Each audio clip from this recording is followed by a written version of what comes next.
We might get started on the second session for today. I'm loving this vibe and this buzz, which is awesome, and I know people are still wandering around the information booths and the posters. Very hard to leave, both the vibrant poster display and probably the lovely food from Pepper Green Catering. But I do want to try and stick to time, and we do have a timekeeper who will be ruthless, pardon me, in trying to keep our presenters on time today. So each presentation's 15 minutes. That includes the questions and answers. So the 10-minute warning, Sloane will raise her hand, and at 15 minutes, Sloane will ring a bell, and that is the signal to please exit front. So it's just so many great things to get through today, and very excited to welcome our first presenter of our second session today, Shadow Toke. So Shadow's driven up this morning after being in Brisbane yesterday, and Shadow is a dedicated Korean woman of refugee background. She embarked a doctoral degree to leverage her diverse experience and skills to reduce the health disparities and promote wellbeing in her community and communities of refugee background. Please join me in welcoming Shadow Toke to the podium.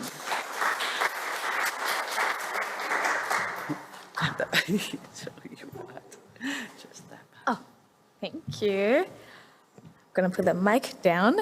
Thank you so much, Bendigo Health, for the opportunity to share with you all a study that we conducted situated in southwest of Melbourne during the time when Melbourne was still going in and out of lockdown. So that's a bit of a context. And today, as you've heard, I've only got 10 minutes to say everything. So there is a QR code there if you would like to have a read of the full paper.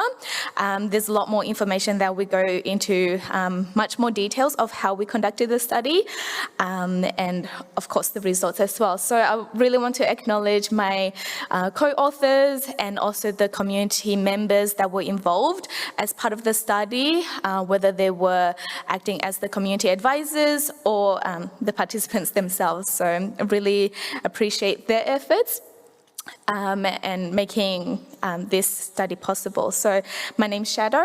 I am a community researcher for the Korean community. I'm also a professional interpreter as well, so I've heard and have witnessed many stories of and situations where women have accessed maternity care where they felt like their needs were not met.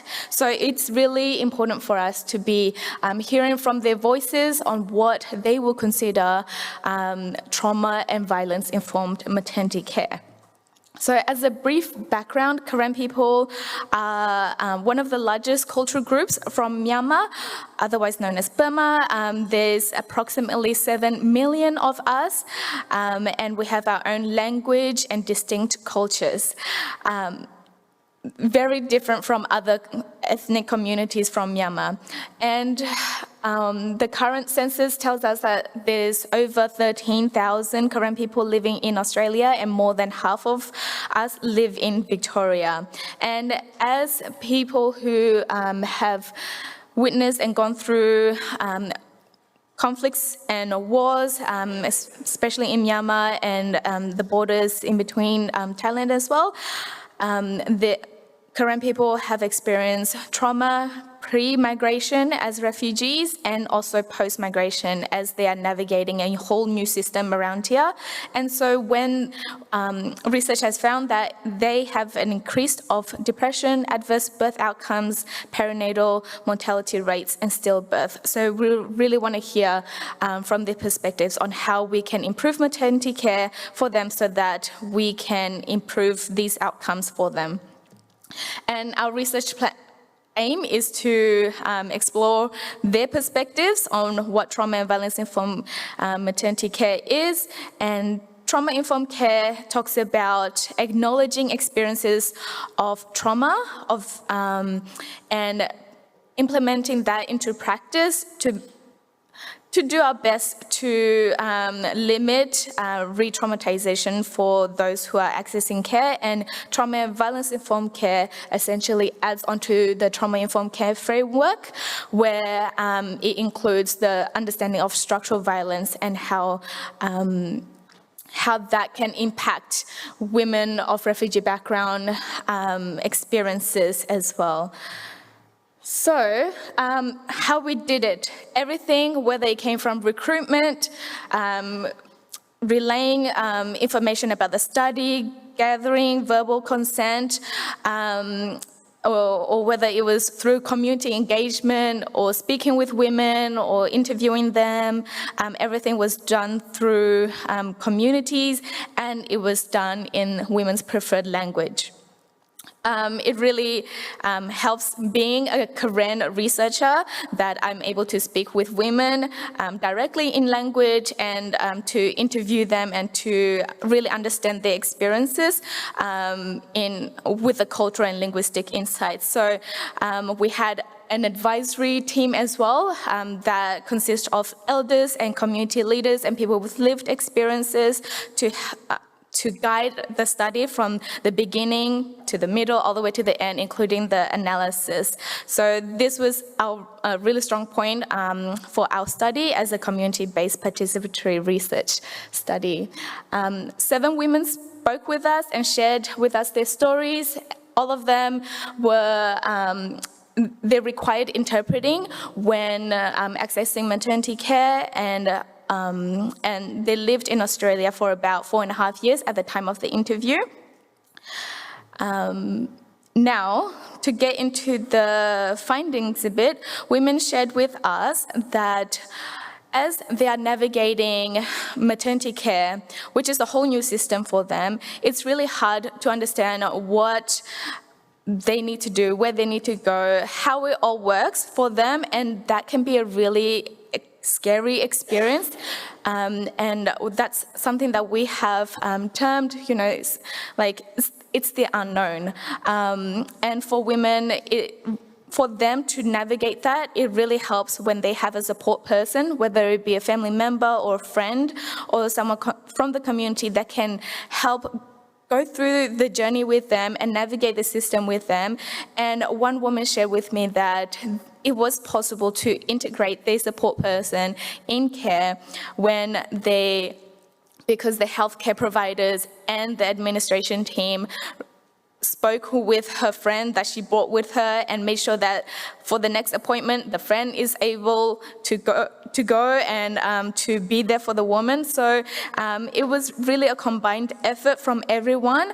And this participant shared with us that for her, this is what trauma and violence-informed care is.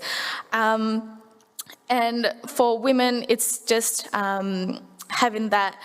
When healthcare providers and systems understand that this is important for women, it enables trauma and violence-informed maternity care. The next one that we explored was promoting choice and control, again, coming from an angle where this is the whole new system that they are navigating, having transparency and explicit, clear explanations of their healthcare rights and the roles of which their health providers play in their care is really empowering for women. A lot of times people come in to see them, or they go to see someone and they don't know what they're even doing or what this person can help them with, and that can be an unsettling feeling and experience to go through as well. One woman powerfully shared that half of her problems have gone away as soon as when she meets a healthcare provider that has shown that she is safe, that this woman can be safe and can feel safe in the care of, in the hands of this care provider. So it really makes us think, how can healthcare providers communicate that women can be safe in their care, even though they don't speak the same language, right? So it's all about like the tone, the voice, the body language, all of that women can sense, and you don't have to speak the same language to know that this person is a good person, and they will care for you and look after you. Because we've heard from other women as well, where unfortunately they didn't have that experience, and she actually delayed her, when she was next pregnant, she actually delayed her care to limit the amount of interactions that she would have with care providers, and that can be a very dangerous thing for her and also for her baby. However, for her, that was the safest thing for her to do because of her previous experiences. Now we can have amazing healthcare providers. We can have an awesome understanding of the healthcare system in Australia, but without interpreters, women would have difficulties understanding, and for them, it's as if they didn't even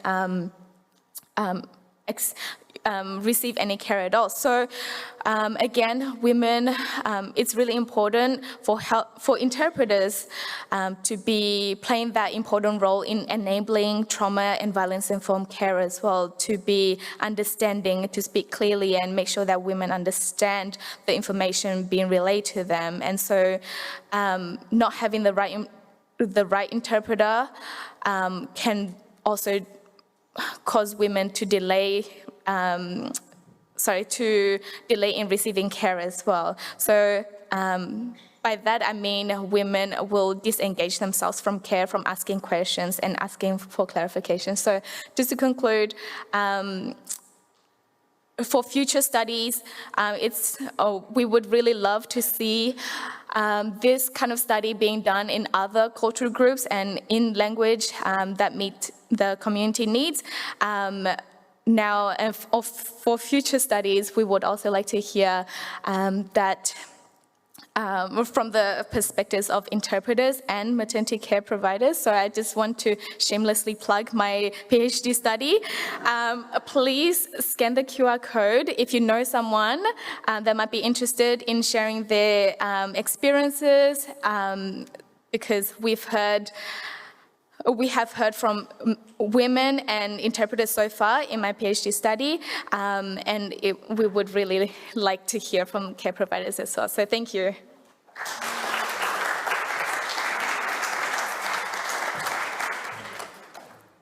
Thank you so much, Shadow. So stay up here for a moment. I suspect there may be some questions from the audience here. And yes, Emma. Thank you. That was really enlightening, and we have a large Karen population in Bendigo, as you probably know, so it's really useful information for us, and as a clinician it's really helpful to get that feedback.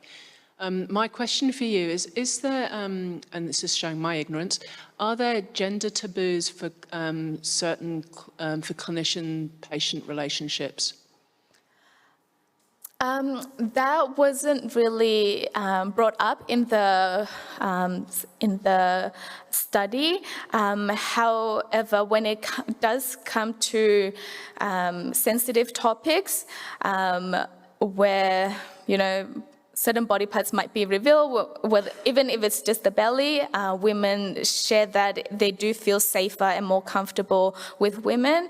But that isn't to say just because a healthcare provider is, a woman themselves, that they, women can still have negative experiences and can still have positive experiences with male care providers as well. But there is a preference for that safety, yeah.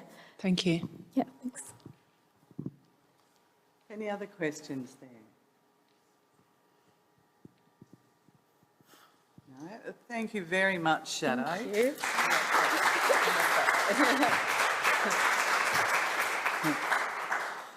And as Emma alluded to, the research you've conducted might be in Melbourne, but it's so relevant to us here in Bendigo. The Korean community is the largest non-Australian born community in our Greater Bendigo area. And we're well aware of the health disparities and working toward rectifying some of those. So interested, I'll be following up with you to see how we can translate your findings into here or conduct further research to meet our local Karen community needs as well. And on that note, I am absolutely stoked to be able to invite Byaku Say, who I know I've not pronounced correctly, and Cheryl Martin to come up. Now, Byaku Say is a project worker within the Refugee and Cultural Diversity team at Bendigo Community Health Services, where he works with the Karen community to build knowledge and confidence in a range of health topics and support access to local services. He's currently working with the Refugee Cancer Project, supporting community education sessions, resource development and navigation support for patients with a cancer diagnosis. And he is also a much-loved member of the Bendigo Health Interpreting Team, where he works with patients across the hospital system. Cheryl Martin leads the Cancer Improvement Team for the Loddon Mallee region, called LMICS.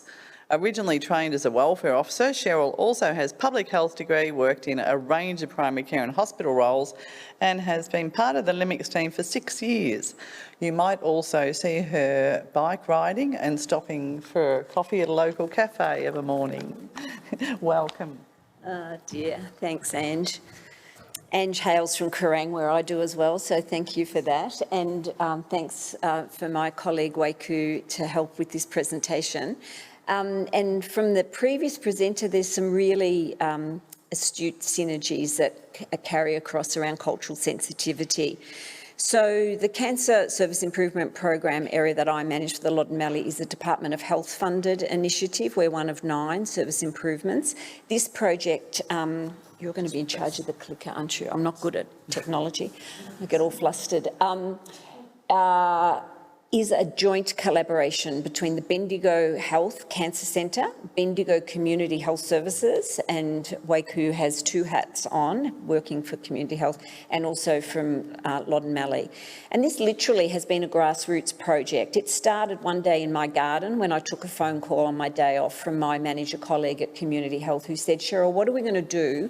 We know as a resettlement program area that we are seeing patients with very late diagnosis cancer, with poor prognosis and really not linked into service systems. So that was the sort of the seed that was planted, and over time we put together an application to the Department of Health.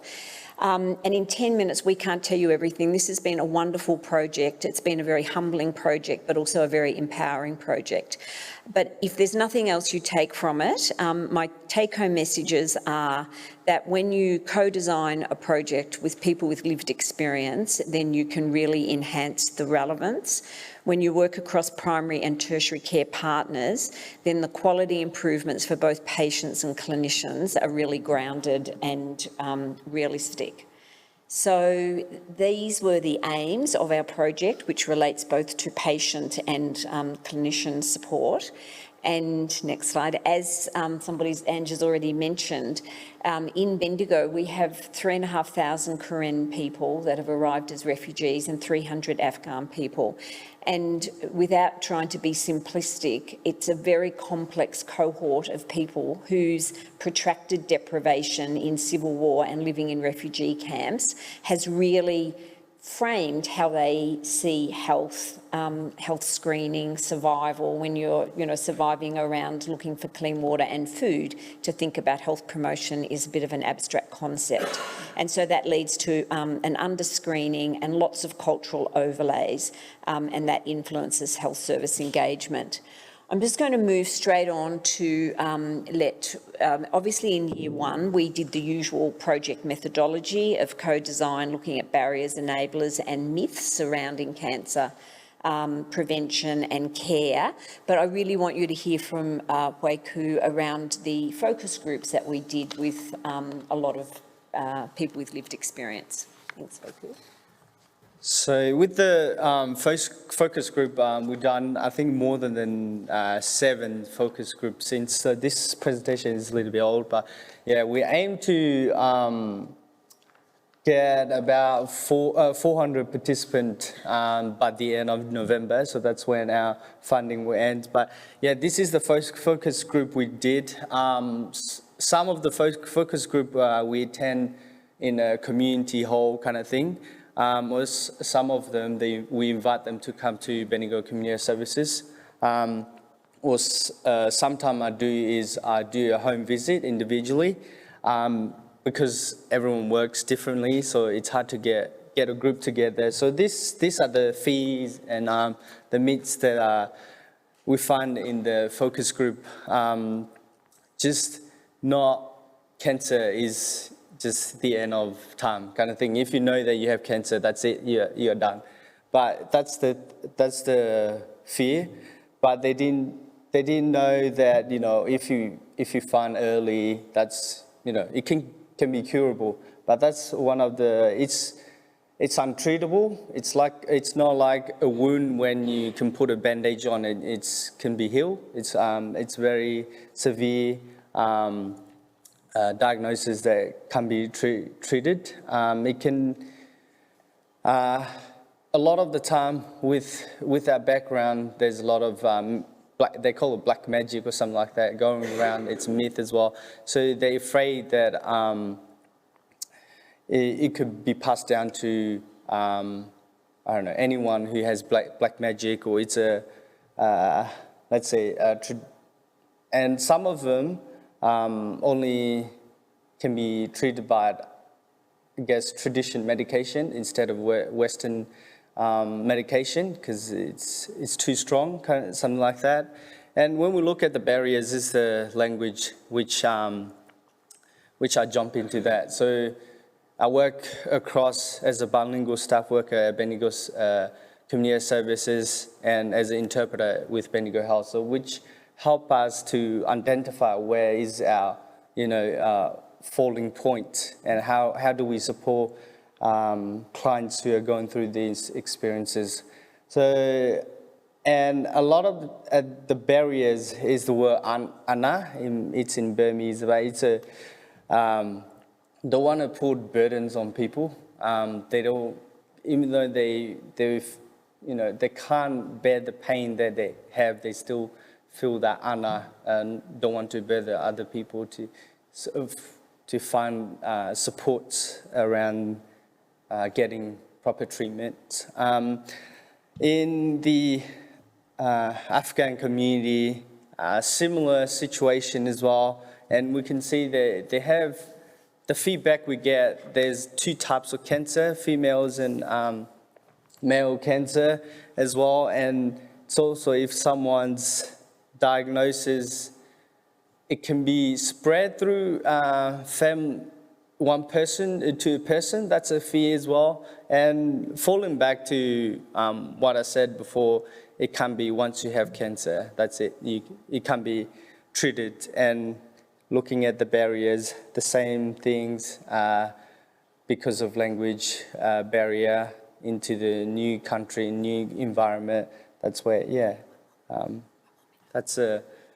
so lack of understanding as well. If we go back to Korean community and Afghan community as well, I think the understanding your own body, your own anatomy, it's hard. There's no, because of we live in a war country, there's no proper education. So that's when there's a less literacy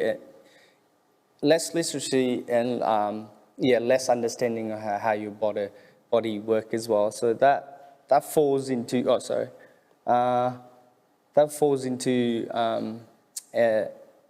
the same thing as both community. Thanks, Wei-Ku. That's a really important summary.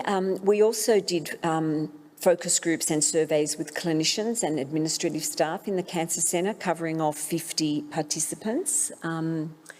And with palliative care as well. So what has resulted from this? There's been some really, some really key, exciting activities around providing opportunities for bicultural staff in the Bendigo Health interpreting team to actually learn more about cancer. We've done a lot of work on adaptation of in-language print and audio-visual resources for people in the clinical setting. Also the creation of quite a lot of new resources, both within Peter Mac and the chemotherapy and clinical team. A lot of community education sessions now back into community based on some of the learnings that we gained from the focus groups, and also supporting the Bendigo Community Health Cancer Care navigation. In addition to that, we've also doing a lot of education back with the clinical and the administration team and helping them with resources around common phrases that can be interpreted into Karen and Afghan language, etc. So where to from here? We're really focusing now on sustainability of these interventions.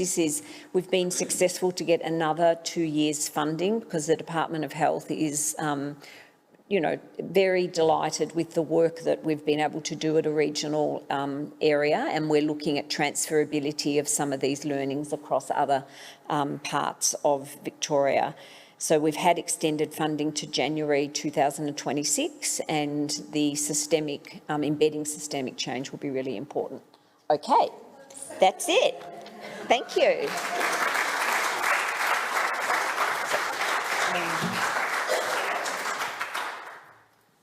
Questions?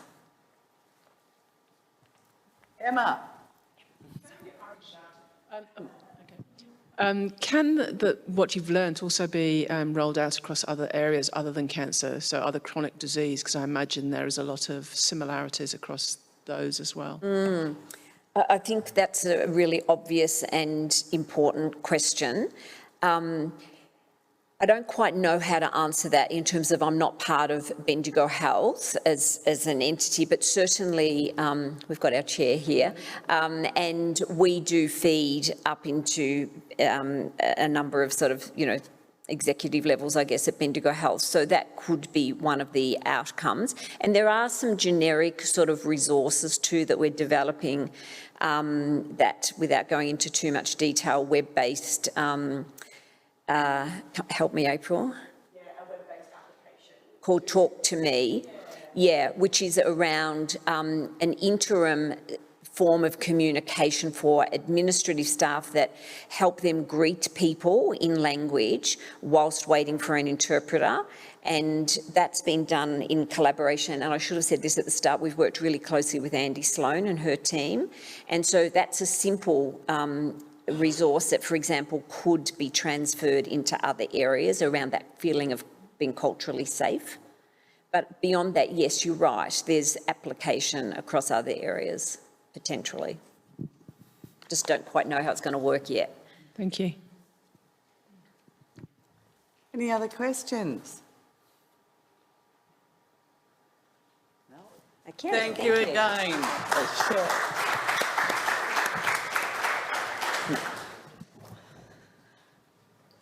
Again, fabulous to hear more of the work and on a local level, and quite a good segue into them broadening around the cancer arena and broadening out to the broader population as well, because next on the program we have Narelle McPhee, who is the Cancer Research Manager here at Bendigo Health. She's worked as a dietitian in Victoria and the UK before working as an oncology dietitian at the Peter Mac Cancer Centre. Now she manages the clinical trials unit at Bendigo Cancer Centre and focuses on improving access to clinical trials for rural Victorian residents through her PhD research. Welcome, Narelle. Thanks, Ange.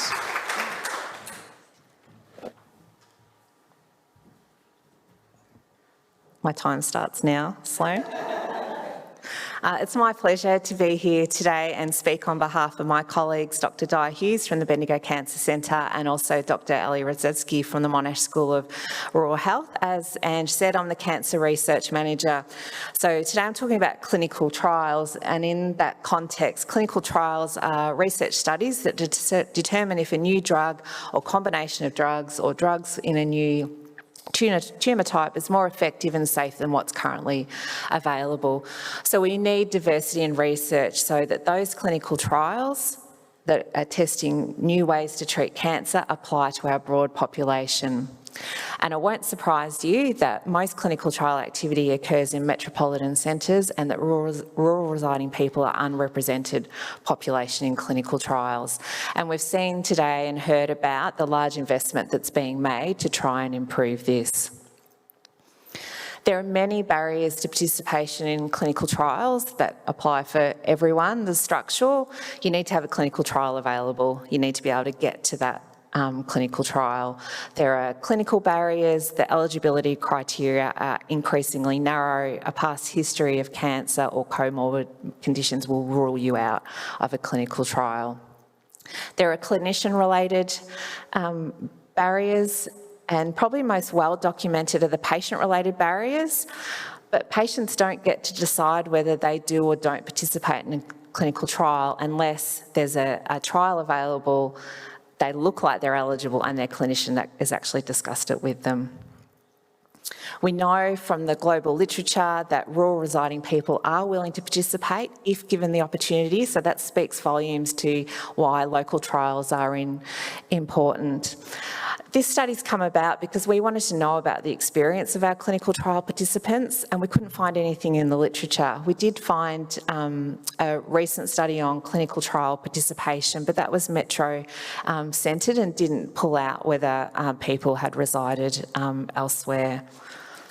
So we thought the best way was a qualitative study, and I'll just share an analogy here. So this is Strava for anyone who's a cyclist or walker or runner, and you can see there that Strava gives you some data about a walk I did last year in preparation for a larger walk, so distance, pace and time.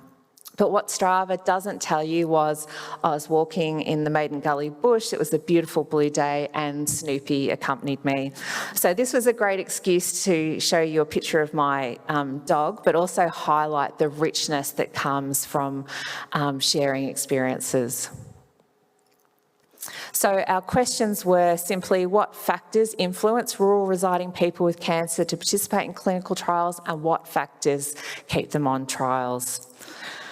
We used purposive sampling, which means that we identified our clinical trial participants. They were provided with a flyer by their medical oncologist, and then they either sought additional information from their medical oncologist, from their trial coordinator, or from Di or myself. Our semi-structured interview questions were reviewed by our oncology consumer group. We did look at outsourcing the interviews, and we decided that was my great privilege to do them, but we decided I was in a good position to. I don't have any role in treatment decision-making or consenting participants, but I do have influence over the trials unit, so we were able to make changes as noted. All the results that I will present here, I am using pseudonyms, and we used a reflective thematic analysis by Brown and Clark. So we had 17 participants. They broadly represented the cancer patient population at the cancer centre. So 10 females, 7 males, average medium age of 62 years. One patient had been on 2 trials, and one patient had been on a tele trial. We divided our questions into newly consented and patients who've been on a trial for longer. So newly consented participants had consented within 12 months of their study, but they were around 3 or 4 months, and then people who were on trial for longer than 12 months were deemed a separate group. We identified 2 descriptive categories: deciding to participate and also balancing the risks, benefits and burdens of participation. So when the theme deciding to participate in a clinical trial, trust, confidence in the clinical trial staff was identified, and it was trust and confidence in the advice of the medical oncologist to consider the trial, as well as the confidence and the coordination skills of the clinical trials coordinator. And these were important to the participants' decisions to participate. Participants reported that much information was given to them about clinical trial processes and treatments that they would receive, and not surprisingly, the 18 to perhaps 27-page consent forms were challenging to understand, and they placed deep trust in their medical oncologist in explaining the clinical trial and the consent process. Altruism, not surprisingly, was a strong theme and factor that came into participating and staying on a clinical trial. And I thought it was interesting that altruism was described as knowledge for the medical oncologist, so the medical oncologist's own learning, knowledge for science as a whole or medicine as a whole, and also that they were able to acknowledge people that had come before them. So Gladys expressed that by saying, oh yeah, but people have been generous for us too. So they knew that the treatment they were receiving today was people before them had contributed to that. The influence of peers was a really interesting finding in our study. So a number of our participants had people who previously worked in clinical trials or research, or had someone they knew had been on a clinical trial, and that was a really important factor in helping them consent to their trial, and also lower risk trials. And I think this really speaks to the importance of non-commercial or collaborative trials. And Lena said, if it was a clinical trial that you're trying out some new drug that nobody had tried before, I probably would have said no.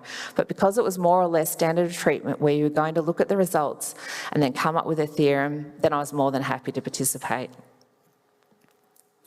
Not surprisingly, local access was really important to people, and some participants actually had the option to choose between a regional cancer centre and a metropolitan-based cancer centre. But my favourite quote of the entire project, which was 9.5 hours worth of interviews that were transcribed, was Joel, and he said, if he had to go to Melbourne as often as I come to Bendigo, I'd bloody want to die. And Arthur had no sense in missing out on metropolitan care because he felt like that expertise was there and could be linked in as required. And again, that highlights the benefits of teletrials. When balancing the benefits, risks and burdens, and remembering that these participants had life-altering, if not life-limiting disease. And despite this uncertainty, they were really emphatic about having no doubts about participating in their clinical trial. So Teresa's answer when asked if she had any doubts about participating, no, not at all. The absence of doubt and sits within the context of not knowing what would happen. As Bernard said, I had no idea what was going to happen. I just thought, well, it'll work or it won't. Other participants, such as Marion, when thinking about her cancer, had to weigh up the fact that she knew it was rare and it was aggressive. But her understanding was that some trial results indicated that her treatment had worked in other areas, so she was hopeful. Participants saw a direct personal benefit to participating in clinical trial, and they received more attention and that more staff were involved with their care. And that's sometimes the opposite of what we think when we ask our clinical trial participants to attend additional appointments, have additional imaging and additional pathology. Participants, this was really interesting for me, that participants are comfortable sharing their data. So these interviews were conducted a couple of years ago in the midst of, I can't remember which, whether it was Optus or one of those data breaches. But our participants said they were happy with their data being used and shared with trial sponsors to help answer clinical trial objectives. Russell observed that a large section of the information and consent form was devoted to how data would be shared. And he stated, to be honest, I don't care about that. You could share it with the world, it wouldn't worry me. And Kathleen saw her data as past history, which I thought was really interesting, and if it might help the next person, go for it. Participation in a clinical trial was not always the burden. Instead, our participants saw their cancer as the burden. And Kathleen said, there's no difference. The trials team is in the background to my care. They're just taking the information away. Teresa was taken aback by the time commitment.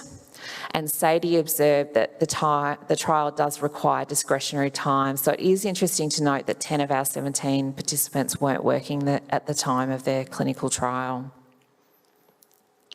So what did we learn? We learnt that the Bendigo Cancer Centre provides quality care. Improvements, early contact with trial coordinators is really important, and this is something we've taken on. So if a consent form's being handed out, then a potential participant is also meeting a trial coordinator for the first time. Manage expectations about ongoing contact. When you're actively receiving treatment, it's a very intense time, and if you move into the follow-up phase, contact becomes less intense, so managing the expectations around that ongoing contact's really important. Our participants told us they want to know about the trial's progress, they want to know what's happening, and they also asked us to reduce the paperwork. So in conclusion, trust-based relationships, peers and altruism support rural residents to participate in cancer clinical trials. To improve access, we need a multifaceted approach to prioritise the inclusion of diverse populations, and we must recognise the knowledge and expertise of rural patients and caregivers and involve them as co-designers of future cancer clinical trials. And I would like to acknowledge our clinical trial participants, and particularly participants of this study, our amazing clinical trials team who really do provide excellent care every time, the broader Cancer Centre and Dr. Ali Radzewski.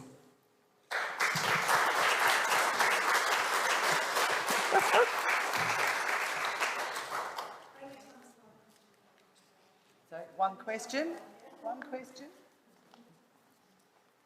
I know you want to, Emma. Yeah. Linda. Yeah, thanks for our great work. And I just touched on the piece around the use of the data, which is very, very interesting. There's a lot of conjecture, a lot of discussion about how we utilise people's data, why, etc. And I think we're all really stuck in the weeds here. But when it comes down to it, what your findings from these participants is that they're actually really happy to share it. Yeah, they don't care. They're just, it's not, yeah, it's interesting. I think it's very individualist. It's like the 17 participants we talked to expressed that. I sit on a HREC committee. The community members there think differently. So I think it is, but it's about it's hard, isn't it? You've got to apply to the majority of the population. And I would say the majority of the cancer patients done respectfully and privately. We're not sharing personal details. It's aggravated and it's safe. Yeah. One more. Go on, Toby. Have we got a microphone? Sorry, Toby. Sorry, I didn't mean to jump in with a second. I was just following Linda's thread on the data. I sit on the HREC committee, and there's a big chunk of the discussions that focus on how that data breach or data confidentiality is highlighted in the PICF. So I suppose it's just a question to say, wonder whether that will change the whole process of review as maybe trials like this are looked at on a bigger scale. So, and linking in with the conversation this morning. So Yeah. Imagine if we could have that as a separate piece sitting direct patients elsewhere. And I think there's trials on that. That change has got to come from the top though, doesn't it? Because we all abide by the NHMRC guidelines, so we can't go and make up our own consent forms as much as we'd like to. All right, any further questions? Well, I'm sure Narelle would be very happy to answer those during the next break as well. But thank you very much, Narelle.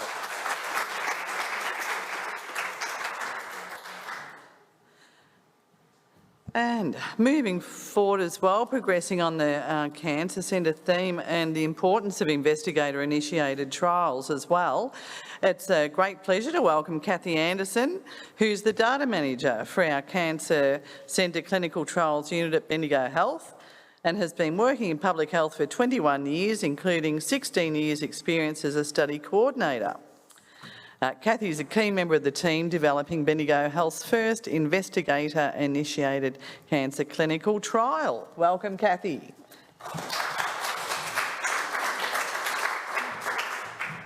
I don't get to present results yet, but it's more the journey of how we're going to get towards being able to run our own trial. Yes, we acknowledge the traditional custodians of the land, as we have already heard this morning. Would you be interested in taking on the role of project manager for this study? This was a question that marked the beginning of a huge learning curve, both for me personally and for the Bendigo Cancer Centre Trials Unit. Up until this point, we had only really experienced clinical trials once they'd gone through all the initial program, ready to go through HREC or RTO approvals, and then ready to start recruiting and treating patients.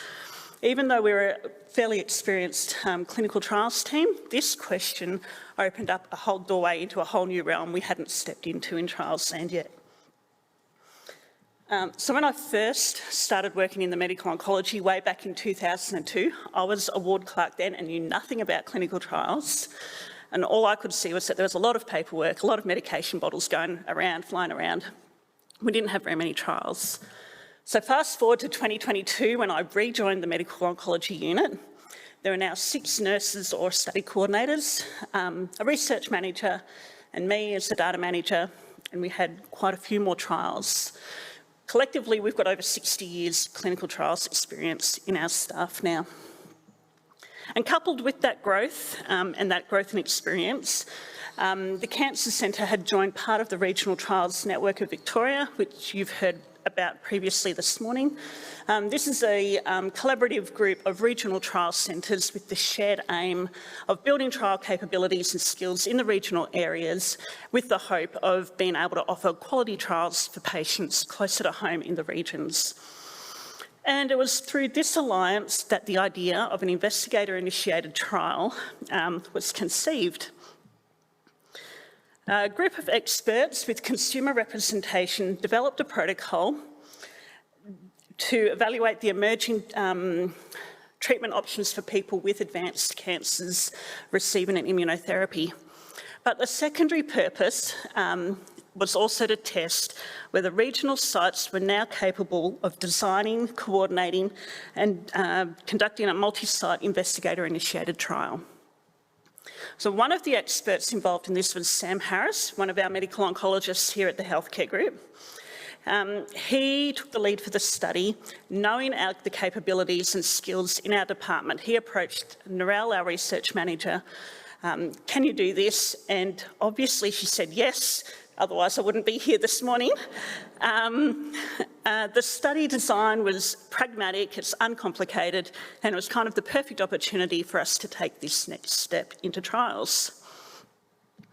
So from our experience in trials, there was a few things we knew we'd need, like they're big things in and of themselves. We knew we'd need a protocol, we'd need a patient information consent forms, we'd know we'd need approvals from ethics committees and the local governance office. We knew we'd need a database, and we're planning on having it to be multi-site across the regional trial centres. So we knew we'd need a clinical trial research agreement between the involved sites.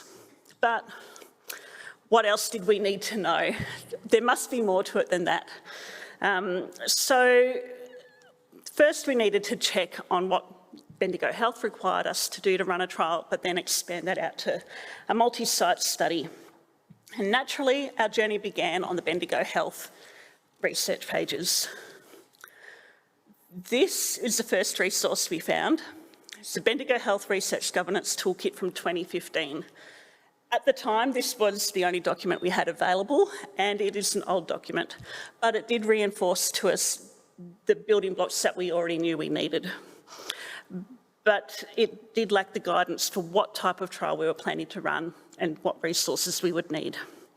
So our research expanded to the wider internet and concentrating mainly on Victorian and Australian sites.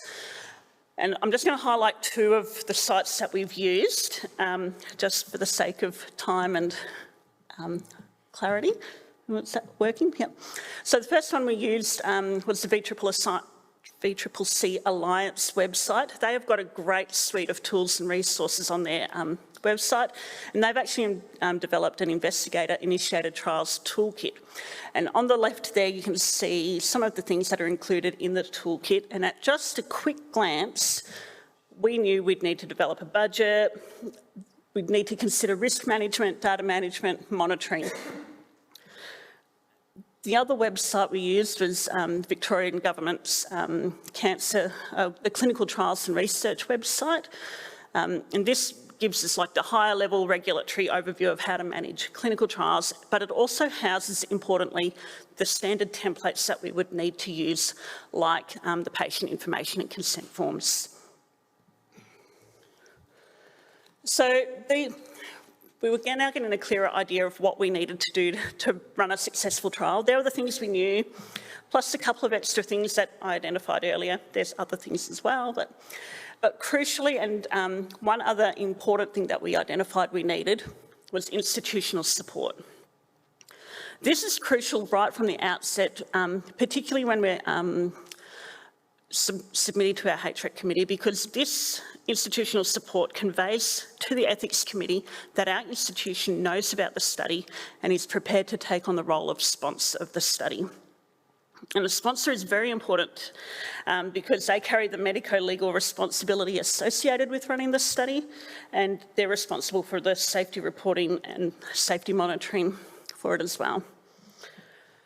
From the VCCC toolkit, we knew when institutions are reviewing or they're considering institutional support, quite often institutions would require review of the protocol, the budget, risk management plan and the data management plan. So that's what we started developing.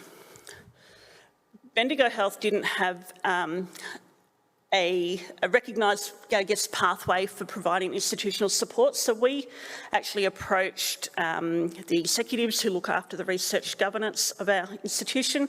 So the Chief Medical Officer, the Deputy Chief Medical Officer and our Research Governance Officer. We approached them for advice, and we went to them after with these, well, we'd set up a meeting with them. And in the meantime, while we were preparing for that meeting, we got those documents ready. And we used the templates available on the toolkit. And those templates prompted us to go back and review our institution SOPs, particularly the ones that would affect the management of our study. So standard SOPs, standard operating procedure. So our search turned back to the internal prompt documents, and these were some of the policies we found. Even though it seemed very tedious at the time, going back through and reading SOPs, it was actually a really useful exercise. It helped us go to our research governance committee, not armed just with a study idea, a study protocol, but we were able to go back to them and said, this is how it's going to operate in line with Bendigo Health's policies. This is how we are going to mitigate our risk. This is how we are going to manage our data. And subsequently, we were given the green light to go ahead with the study. Meanwhile, we also needed to develop a database. We needed a database that was going to be capable to be accessed by external users, would have individual password access. We wanted to have audit trails so that we could be sure that the data was good. And we decided to use REDCap, which is widely used amongst the research community. It's familiar with the users, it has accessibility and it has security features. However, there were two major hurdles to using it: skill and access. The first hurdle, skill, kind of fairly easy to overcome. I attended 2 training workshops to upskill in that. I had been familiar with REDCap as an end user, but and I was really surprised actually at how user-friendly it was in actually developing the database. The other hurdle, access, was a little more tricky to navigate. Initially, it wasn't available for use at Bendigo Health when we were first setting up the study. So we approached Grampians Health, which is another regional trials network partner, and we were able to start developing the database on their server. which was really great because it allowed us to progress the study forward. But we were very conscious that our data would be stored on an external provider's database. So we went back to IT and they were able to support getting RedCap up and running here.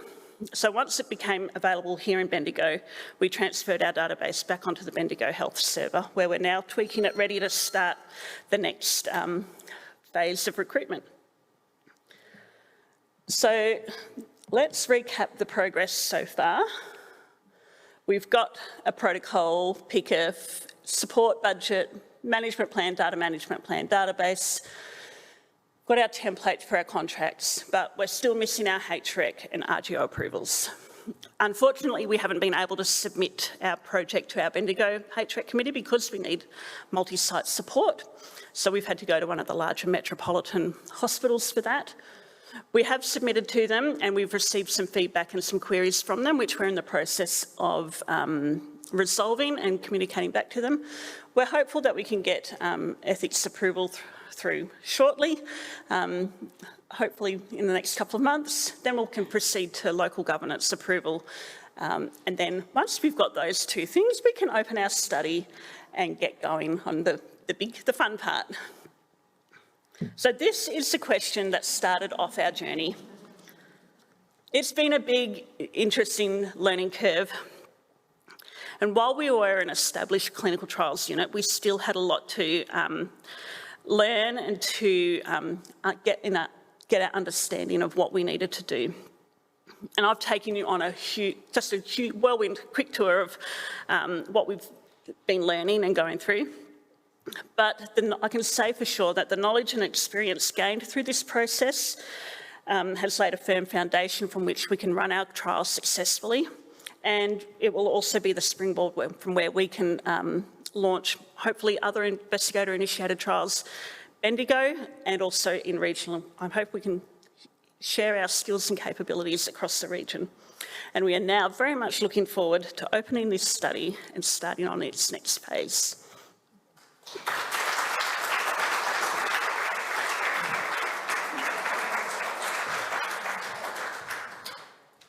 Excellent. It sounds like a simple question, isn't it, when someone says that to you, but it never is. Yep. It's a complex journey.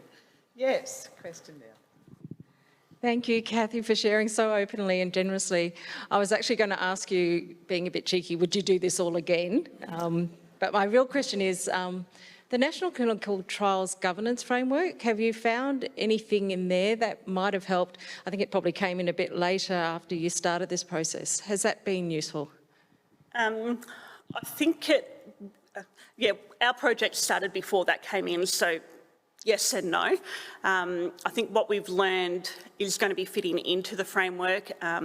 Institutional processes will be, part of that framework will be installing processes and good things in the institution, so it's going to help make it all better as well.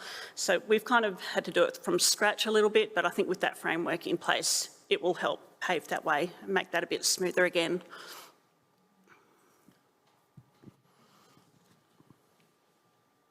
Nothing else? Good.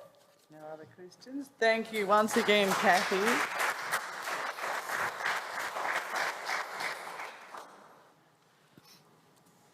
Oh, okay, so initiating investigator-initiated trials and establishing them to redesigning care for patients and systems through new models of care. It's now my great pleasure to introduce Melissa Loram, also from the Cancer Centre. Melissa is the Development Manager at Bendigo Regional Cancer Centre. She led the creation of the Regional Cancer Services Plan, which is 2023 to 2028, and the 5-year implementation rollout. Melissa has 25 years experience in the oncology in nursing roles, project management and as an influential change agent. She holds a Master of Cancer Sciences, passionate about making a difference in rural and regional health services and closing the gap in health inequalities or inequities and supporting a healthy cancer workforce. Welcome, Melissa. Thank you.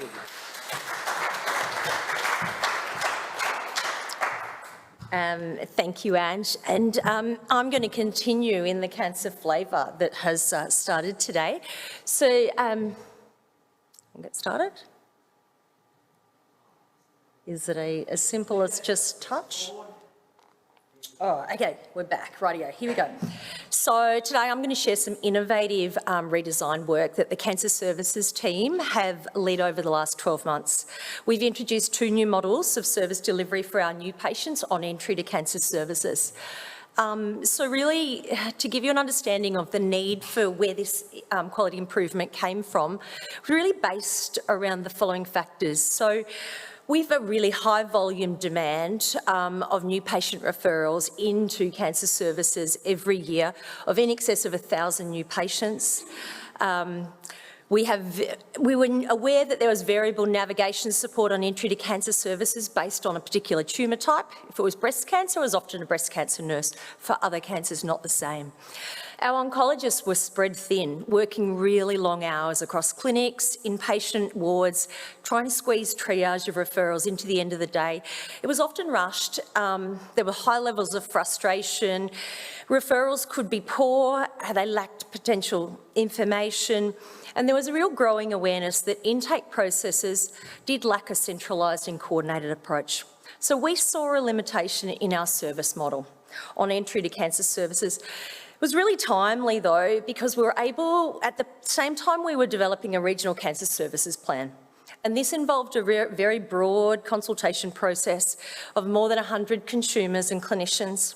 And from that point, we had a clear desire from those consumers and clinicians involved that navigation support needed to improve. So in terms of our aims and objectives for this work, our aims were really clear. We wanted to provide informed and supported access and entry to cancer services for new patients, improving the intake service coordination and aligned with optimal care pathways. We had 3 key objectives around this. We wanted to establish the new patient clinic with a target of putting 80% of our new patients into this new appointment clinic structure within the appropriate timeframes. We wanted to redesign, bring in a new intake cancer nurse coordinator role that would provide early navigation support, starting even before the patient arrived in our service for first appointment. So with all of this, we were going to ensure new patients received consistent navigation support on entry to cancer services. So I think it was at this point in time, the new model was really conceived.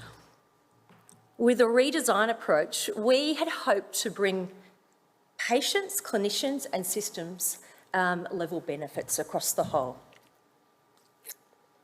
So how did we go about it? Well, here are our methods. So we had really broad stakeholder engagement. We used some benchmarking across a whole range of other services. What were regional cancer centres doing, metros? Strong planning, good redesign methodologies. We used improvement science and implementation science frameworks, and we wrapped it around with a PDSA cycle. We had expert working groups, which consisted of clinicians, quality teams, consumer reps, all across. It was pretty broad. And what we achieved with our implementation was, this is how it sort of looked. We commenced in sort of around that August 2023, bringing down these new designs. The design of the clinic was largely architected by our clinic manager and our doctors. And this is what it consisted of: 2 clinics per week, 4 to 8 patients were going into that structure. We allocated 1 hour for each new patient, which is normal, that didn't change. But the real aim was for consultants to have the same number of clinics, and patients per month, a shared responsibility. So they weren't taking it on board themselves. There was obviously in terms of relationships, then well known in the community so often, they had felt that need of the psychology of the pleaser. But really, to further support that, we had peer huddle arrangements, which allowed case-by-case discussion and referrals made in real time. And again, here we are with the cancer nurse coordinator. This happened in parallel at the same time. Crazy we put two change things in at the same time, but we did. We had a shot, and it came off. And essentially, this is it's two part-time nurses involved in this one AFT. But what we did was we narrowly scoped this piece of work, really narrow. What we wanted to do was try to support the optimal care pathway in step 1 and 2, which was a critical area where patients had the most unknown fears and the concerns around that entry, and we thought we could reduce burden further down the train. So this is what we did. Key functions of the role, I won't go through them all, but triage, supportive care screens, you can read it, clinical preparation and workup was a big component, and early initiation of referrals prior to the patient arriving, and supporting care closer to home. So let's change gear a little, and I now want to show you some of the impacts that we have made as a result of this, which we're very proud of as a whole. So we evaluated the model over 12 months, or 8 months essentially, and we specifically set out to explore things like how did it impact the patient experience, service delivery, efficiencies and clinicians. So really, with our initial target of 80%, we met that, and we're averaging about 83% of those patients fitting into that model, which was great. Numbers are great, but essentially beyond the numbers, what we found were there systemic changes to the way that clinics were structured, and also beyond that, the way that our oncologists were benefiting from this, from having that shared and protected time and an agency to influence the way they worked, which was really great. So moving on, this is a little bit of a breakdown of how that cancer nurse coordinator, the workload of a typical day. Around 50% of the workload was being moved into clinical triage, supporting the doctor. So we had a multidisciplinary approach to triage. So that was really useful. The other side, new referrals per month, we really analysed what we're doing to give us a better understanding of where the referrals are coming in, were they appropriate, but also where we could improve. And we could see there's a bit of wastage going out the side with inappropriate referrals there.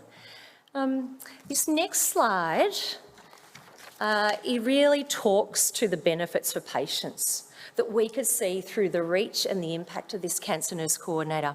So over that 8-month period, about 85% of the patients that flowed into that new patient clinic received phone contact prior to their first appointment at home to talk, ask their questions, to get the expectations, to reduce some of that fear. We screened those patients, we set off early referrals. Well, I didn't. The cancer nurse coordinators can take all the credit for that, and I'll show you a picture of them shortly. So, yeah, I think it talks to the fact that early navigation in cancer, where it's so complex, is vital. Other service impacts. Next, we went and had a look at what are the benefits for system and service coordination. Clearly, early referrals. Allied Health topped it with 5 of the top. They were the top 5 referrals. What that tells us is that prehab, prior to cancer services, is really, really important. We could also see more complete patient workup, which was fabulous for oncologists who could have that treatment discussion straight up. Better risk stratification of new patients, vulnerabilities. And incidentally, we formalised 3 metro regional pathways. The nurses were really strong in pushing forward for that sort of space, so that was great. The next 2 slides talk to timeliness. So how do we create service efficiencies? This was kind of really a deep dive on our data, our local data. And here we could see with the infancy data, this is a Power BI report. It's what we normally collect, but we looked at the pre-implementation time and the post, and what we could see, I'll direct you to the right side over there, that the green bars indicate more patients were being seen in the first 7 days. And the red ring indicates that we've got more patients being seen in the first 21 days, which is a jump of 20% on what we previously had. Rates of attendance, we had a drop in failed to attend rates from 4% to 1%, correlating strongly to that nurse role. Experience and acceptability, we tried to gather this from oncologists and patients. Very positive on the whole from both sides. Really, for the oncologists, it was around bringing relief, reduced time to triage, 1 to 3 hours we dropped out of their workload per week as a result of new models. And from the patient side of things, they felt put at ease with that patient, the nurse contact up front, and able to get care closer to home.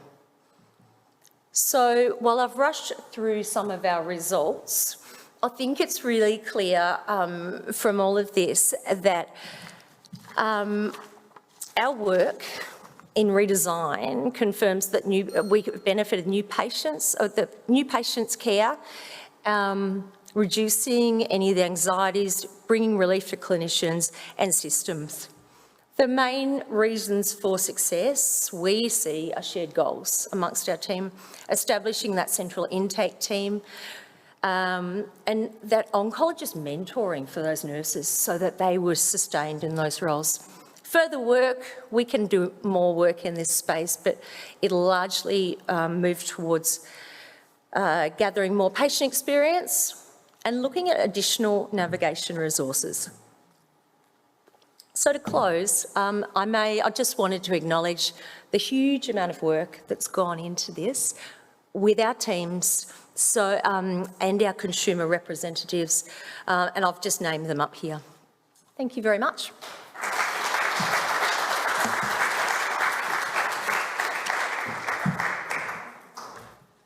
Thanks so much, Melissa. A lot to cover. A lot to cover in a very short space of time. It did well. Question. Hello, I'm Hannah, one of the paediatric doctors. I don't work in cancer, but it seems like a very effective study for reducing burden on the clinicians involved. And I wondered if there would be any way to show that it perhaps reduces burnout in clinicians or improves your workforce recruitment, because the studies show that burnout in clinicians is a lot from administrative burden and the paperwork, not the actual burden of patient care. So it seems like your project has done a lot of work to improve clinicians' experiences. Thank you very much. Yeah, there was certainly an aim that we wanted to reduce the burden to our oncology team, our oncologist team. So we did a survey monkey to them at the time and collected that, and they were the main oncologists. I think we'll look to continue to observe that over time, because I think there's definitely, as we grow as a service and we've got a forecasted, big numbers for the future, we'll need to monitor that. Thank you. Yep. It's me again. Yeah. More of a comment than a question, but I think I agree. I think there's a lot of scope for moving this into sort of chronic disease, this sort of model into chronic disease, because I think there's an awful lot of patients who don't know how to navigate the system. We have a lot of wasted resources and frustrations for patients because they turn up to appointments, but actually we haven't got the information we need or the investigations, and having that skilled clinician up front, assessing, discussing, working through those things so they turn up to see a specialist with all the relevant information can really make those appointments much more impactful and reduce the number of further appointments. So I think it will really have significant impact on chronic disease management as well. Thanks, Emma. And that's what our oncologists are telling us. The patients are arriving with everything organised, all workup, really neat. The patient has the expectations of knowing what to expect when they get there to that conversation with the doctor. So they're not so, oh, I can't talk about, I can't engage. And so we're finding that things are streamlining. And so we will keep an eye on our timeliness around, time to treatment as well, not only. So there's a lot to this work, but yeah, more to come. Thank you. Thanks, Ange. Thanks very much, Melissa, and I think it'll be good. Next year's showcase, I'll be looking forward to hearing some more results and ongoing monitoring and perhaps rollout across other areas as well. It sounds awesome. Now, continuing on with a bit of a cancer theme, but it's a great pleasure to welcome Amy Clark to come and present. Amy's a research nurse who's been working in oncology clinical trials at Bendigo Health since 2016. In 2020, she commenced the role of Regional Care Navigator for skin cancer studies. She completed melanography training in 2020, and after the pandemic and lots of delays, started working on the ACEMID study in late 2022. Amy is now pursuing further studies in demoscopy. Did I say that right? Yes. Not demography. The ACEMID project is her primary role at the moment and has currently recruited almost 500 participants. Welcome, Amy. Okay, I probably don't. Just coming off the back of a little lurgy, so excuse me if my voice goes or I cough. I've got my water on standby. Thank you for allowing me to present today. It's exciting to be here to see everything that's happening at this hospital. It's amazing. I am the Regional Care Navigator, which just means that I manage more than one skin project. That's really all it means here at Bendigo Health. I was just thinking about Linda's presentation earlier and the personal story that she had, and it occurred to me that when I started clinical research in 2006, my daughter was 4 years old, and I was researching a drug it's a drug that's now on the market, been for many years, called Jardiance. It's a slow-release insulin drug that my dad takes. After that, a couple of years later, I found myself in gastroenterology trials at Box Hill Hospital and researching a drug called infliximab.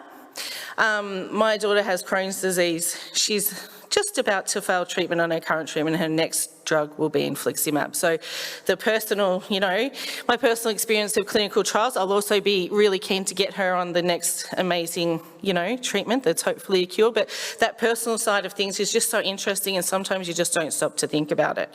So it shows you I've been around for a long time. I'm old. I know I look great, but I'm old. Yeah, so that's just a little personal experience. I have no original thoughts or ideas when it comes to this project. This is not my project. I just manage it here at Bendigo Health. So, all the presenters that have come before me have done much more of the groundwork, the legwork, the really hard stuff to get this project underway. So I was lucky enough to be encouraged by my manager, Narelle McPhee, strongly encouraged, a few years ago, to take on this project. And, sometimes you don't know what you don't know, and someone in your life might see what's good for you. And this is the case with Narelle, because I love what I do now. It's really great.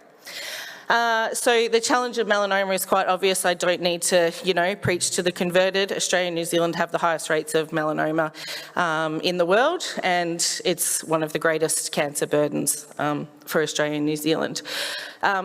The healthcare costs are innumerable. The personal costs, everything is, quite obvious. This project was done in partnership with Monash University here in Victoria. They're the sort of lead site here. The University of Queensland managed it in up north, and the University of Sydney. But it came around initially as a result of an NH&MRC grant. There's other little bits of funding that I don't really know how that works, but I show up, I get paid. It seems to work well. This is the grant. It ends in 2026. The program will extend beyond 2026 because recruitment won't be finished, but I'm sure it'll, I'm sure it'll be good. It's all good. So the aim of this study is to deliver vector technology to 15 sites for the monitoring of skin lesions and early detection of melanomas and other skin cancers, with 6 of those 15 sites being regional sites in Victoria, New South Wales and Queensland. The vector technology is 3D total body photography and close-up demoscopy for the detection of melanoma and other skin cancers. If I step back here, you can still hear me, can't you? And I'm not, puffing into the microphone. So it's a prospective cohort study. Participants stratified based on their risk of melanoma. So if you've had a melanoma, you are very high risk. You come to see me every 6 months for total body photography and demoscopy. If you have lots of moles, maybe you've got a strong family history of melanoma, maybe you're fair-haired, you might fall into the high-risk group, you come, or you've had maybe a non-melanoma type skin cancer, you come yearly. If you're low risk, you have no family history, no additional risk. You haven't had a non-melanoma skin cancer, you come every 2 years, and no matter what happens during the study, you stay in those risk groups. So if you're a low-risk person, we find a melanoma, you're still low risk for the purposes of the study, so then you need to go get your skin checks elsewhere. Because if you've had a melanoma, the risk, you know, really high chance of it having another one within the next 3 years. Eligibility criteria, very easily, you need to be sane and sensible and provide informed consent. You need to be aged 18 years or over. You need to be willing to attend clinical visits and have a GP, nominated GP, to follow up within the community. Recruitment, Bendigo, it's word of mouth, full stop. We're always asking how we can encourage recruitment at this site, and it's word of mouth, it's people power. It's been a really, really great study in that sense. We started off with these traditional, you know, sort of recruitment pathways, the medical referrals, lots of social media, lots of traditional media, ABC, radio, television, things like that, and a couple of other skin studies that I've done have invited participation from those patients as well. That's our photo of our vector machine, not a very good one, but not a bad photo of myself. Our director, Chris White, who's the director of Cancer Services, and Narelle McPhee, our cancer research manager. That was at the very beginning of when we started 2 years ago. When we actually started seeing participants. So this is sort of what it looks like. You stand there in your undies like a scarecrow. I call it the scarecrow pose. 92 cameras take instantaneous photos of you from all different angles, patch you into a little 3D version of yourself, and then images come up on a screen like you see here. Once you're in your little 3D version, I have touchscreen. I can move you around. I can zoom in on lesions. The machine points out any spot over half a centimetre, does not discriminate between tattoos, scars, freckles, pimples. So there's a little bit of human intelligence in there. So the machine points out anything over 5 centimetres. I take close-ups of those lesions if they look suspicious to me. Anything the participant is worried about and anything that stands out at me is looking a bit suspicious. A record of number of lesions photographed is 103, and the lower level of that is 0. I had a participant with 0 spots. It was amazing. So, and you know, you can see the difference in ages. Older people like myself, you know, down to the younger people, their skin is just completely different with, you know, all of the health promotion that goes on around sunscreen and, you know, slip, slop, slap and all of that. Fake tan as opposed to, you know, sitting in a sunbed. So I sort of see skin cancer is a bit like smoking. I think there will always be a cohort of people with lung cancer, there will always be a cohort of people with skin cancer, but it will reduce over time. That's my personal opinion. So that's just how it's stratified. You don't really need to worry about that. There's a couple of quality of life surveys and things like that that go along with it. What I have found, which is a really interesting incidental finding, is that a lot of people I don't mean to discriminate, but especially the older men, I say to them, their skin is crusty, it's dry, it's, you know, prone to tearing, all sorts of, you know, itches and rashes. And I say, do you use moisturiser? And they say, my wife has been telling me to do that for years. And I say, go home and tell your wife you've really thought about it and you think moisturiser is a great thing. Go buy, and I tell a brand which I really like, which I won't say here. But, you know, it's about $8 for a really big tub. You can get it at Big W. And they come back and they've done it and their skin is much different, much fewer keratoses. I'm sure it feels better, certainly looks better, and I'm sure their wives and, you know, husbands are grateful. So that's been a really good thing. I've had feedback from people who are sports people, tennis players, they're now wearing long sleeves, people are wearing driving gloves, all sorts of sun protections are happening. So it's a really, something if I had have put my mind to it, I would have expected, but it's just a really great surprise and good outcome of this study. So these are the active Victorian sites. So as you can see, the most of them are, we've got 3 in Melbourne, and Bass Coast in Wonthaggi. I've got a lovely colleague over there, Marie, who's doing great work, and yep, us here regionally. This is a slide as of the end of August, and that's how many participants we've got, that's how many encounters we've had, that's how many active sites. At the end of last year, we did a data extraction, and there hasn't been one since, so I can only talk on that, but out of about 400 participants, or just under, we'd found 9 melanomas. So that's about 1 in 50 or a bit less or a bit more or whatever. Not good at math. So I just think that's really, really good.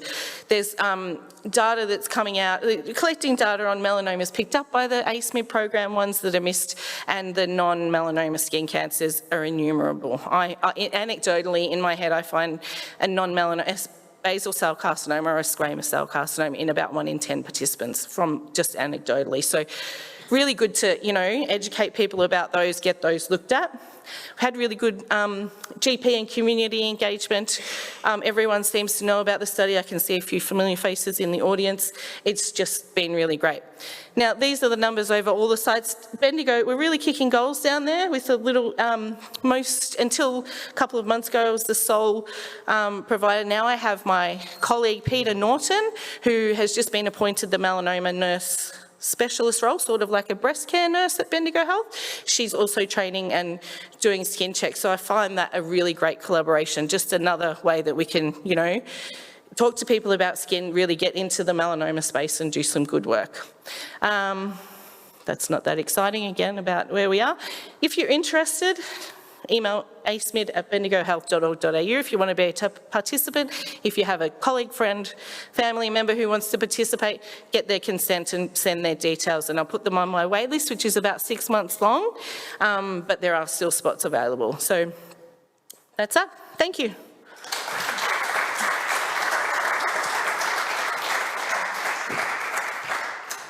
Ten minutes goes quick, eh?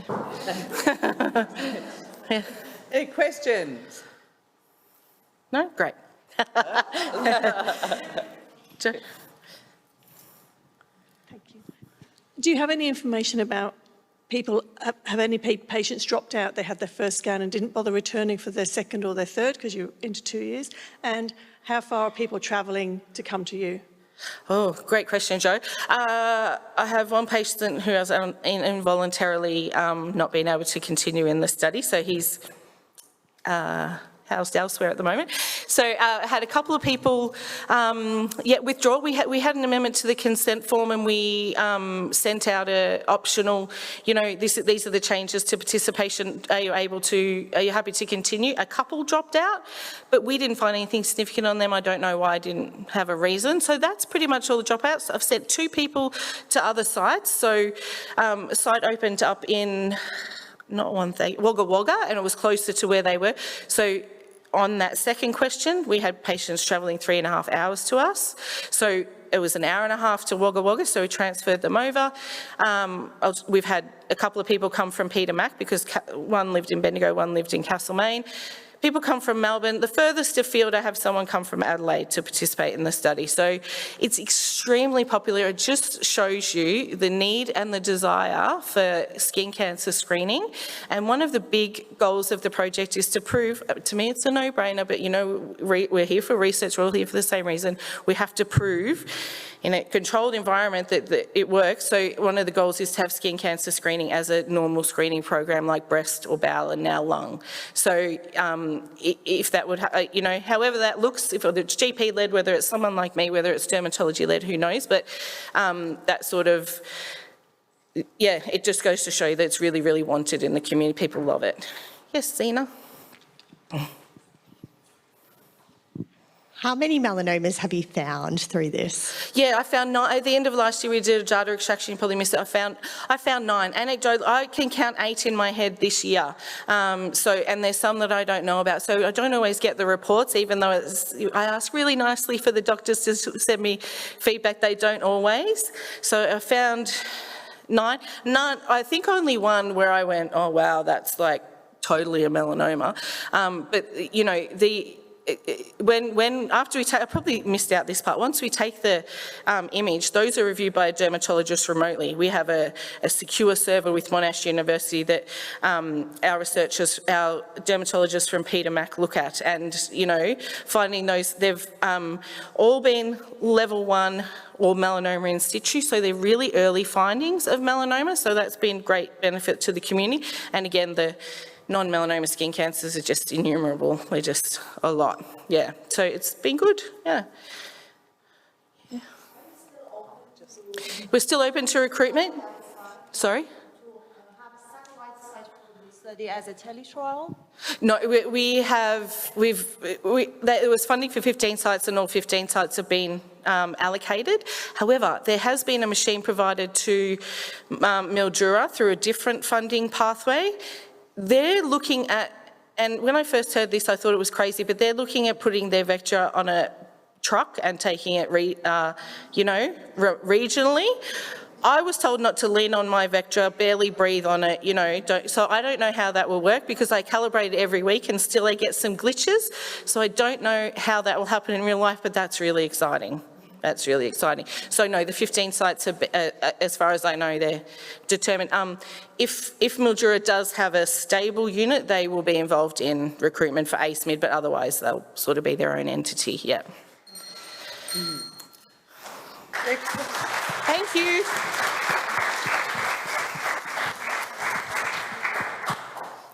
Thank you so much, Amy. And so I think many of us are clinical trial participants as well as researchers at times when there's trials like that going on. And yes, picking up a couple of my skin cancers was very, very worthwhile, me participating in the trial as well. So very important work. And look, very important work from all of our presenters this morning. It's been absolutely awesome to hear from you all. You know, from the Korean community, which is our largest community, cancer trials and redesign and investigator-initiated models and different models. You know, it is our highest trial area and burden of disease, of course. So we will go to lunch now, and again I do encourage you all to look at the posters, vote for the best poster, whatever that means to you, and chat to the information booth there, and we will return and be ready to start at 1:15 p.m. Thank you. Lunch is over in the up room again.